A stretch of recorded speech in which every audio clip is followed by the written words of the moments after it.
വെള്ളിനിലാനാട്ടിലെ പൗർണമി തൻ വീട്ടിലെ പൊന്നുരുകും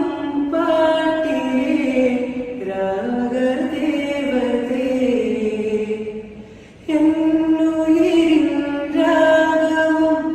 താളവുമായെന്നുമെൻ കണ്ണനെ ഞാൻ പോറ്റിടാം പൊന്നുപോലെ കാത്തിടാം പുന്നാരത്തെ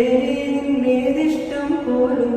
എന്നെ കൊണ്ടാവും പോലെല്ലാം ഞാൻ ചെയ്യാം വീടല്ലേ തേനേ പാടല്ലേ പൂവേ സ്നേഹത്തിൻ പൂജോര തീരത്തിൽ നാം എത്തും നേരം ഇന്നേരം